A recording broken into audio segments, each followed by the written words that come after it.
C'est moi, Roger, je suis de nouveau là pour vous faire une petite vidéo où je vous dévoile tous mes petits secrets. Vous êtes abonné? Alors ne perdons plus de temps. Allons-y! Salut à tous. Aujourd'hui, on va parler d'un petit bulbe magique qu'on a tous dans la cuisine, je parle bien sûr de l'ail.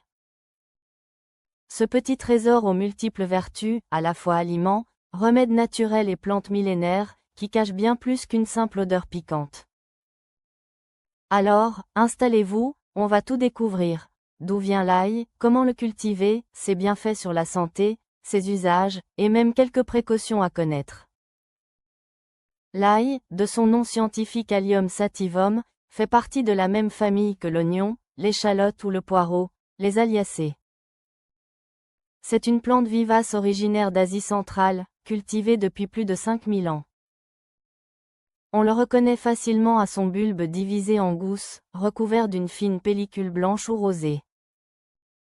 Et son odeur si caractéristique? Elle vient d'un composé soufré appelé allicine, qui se forme quand on coupe ou écrase l'ail. C'est aussi cette molécule qui lui donne une grande partie de ses vertus médicinales. Bonne nouvelle, l'ail est facile à cultiver, même pour les débutants. Il aime les sols légers, bien drainés et riches en matières organiques. On le plante en automne ou au tout début du printemps, selon la variété. Chaque gousse donnera une nouvelle tête d'ail. Il suffit de l'enfoncer dans la terre, pointe vers le haut, à environ 3 cm de profondeur et espacé de 10 cm. L'ail n'aime pas l'excès d'eau, donc évitez les arrosages trop fréquents. Et surtout, gardez-le au soleil. La récolte se fait en été, lorsque les feuilles commencent à jaunir. Laissez-le sécher à l'air libre quelques jours, il se conservera ainsi plusieurs mois. Petite astuce, pour éviter les maladies, ne plantez jamais l'ail au même endroit 2 années de suite. Alternez avec d'autres cultures comme les carottes ou les haricots, et vous aurez des bulbes magnifiques. Bien fait pour la santé, l'ail, c'est bien plus qu'un simple condiment. C'est un véritable trésor pour notre santé, reconnu depuis l'Antiquité. Hippocrate, le père de la médecine, le prescrivait déjà comme remède naturel. Voici ses principaux bienfaits. Ami du cœur, l'ail aide à réduire le cholestérol et la tension artérielle, tout en améliorant la circulation sanguine.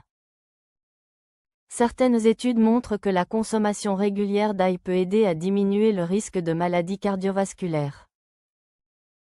Antibactérien et antiviral naturel grâce à ses composés soufrés, l'ail possède des propriétés antimicrobiennes puissantes.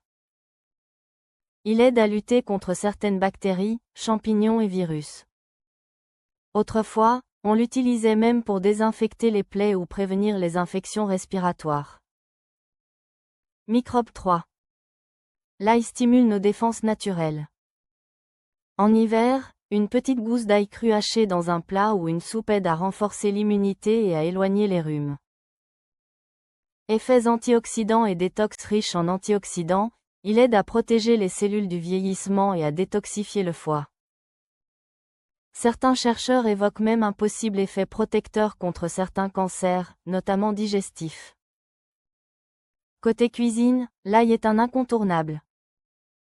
Cru ou cuit, il parfume les plats du monde entier, sauce, marinade, viande, légumes, pâtes ou poissons. Mais attention, la cuisson trop longue détruit une partie de ses composés actifs. L'idéal, le hacher ou l'écraser, le laisser reposer quelques minutes avant cuisson, ou l'ajouter en fin de préparation. Petite astuce, mélangez-le avec du citron et de l'huile d'olive pour une sauce santé délicieuse. Et si vous aimez les saveurs plus douces, essayez l'ail noir, c'est de l'ail fermenté, au goût sucré et balsamique, riche en antioxydants. L'ail se conserve longtemps s'il est bien stocké.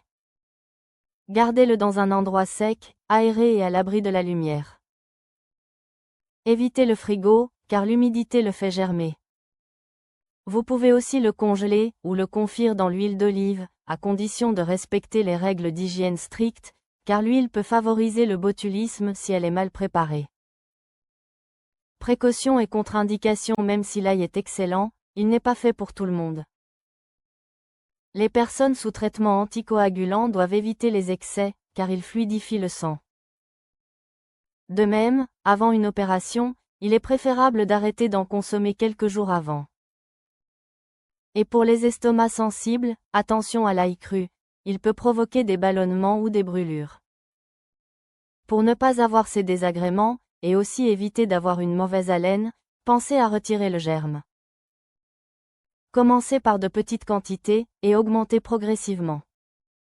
Bon à savoir, une seule gousse d'ail cru par jour suffit à profiter de ses bienfaits. L'ail rose de Lautrec, en France, est réputé pour sa douceur et sa richesse aromatique. L'ail noir japonais est considéré comme un super-aliment dans certains pays asiatiques. Et dans le folklore, l'ail a longtemps été vu comme un symbole de protection, notamment contre les mauvais esprits et les vampires. Conclusion. Alors voilà, vous savez maintenant pourquoi l'ail est un véritable trésor naturel. Facile à cultiver, savoureux, et plein de bienfaits, il mérite clairement sa place dans nos cuisines et dans notre santé. Si vous avez aimé cette vidéo, pensez à mettre un pouce bleu, à vous abonner, et à activer la cloche, pour ne rien manquer des prochaines vidéos santé et jardinage. Et surtout, dites-moi en commentaire, comment vous préférez consommer l'ail? Cru, cuit, en ail noir? Je lirai vos réponses avec plaisir. À très vite pour une nouvelle vidéo et souvenez-vous, une gousse d'ail par jour, c'est la nature qui veille sur vous. J'espère que vous avez aimé cette vidéo et je vous dis à bientôt. N'oubliez pas, un petit pouce bleu, abonnez-vous, partagez mes vidéos et merci de laisser un commentaire.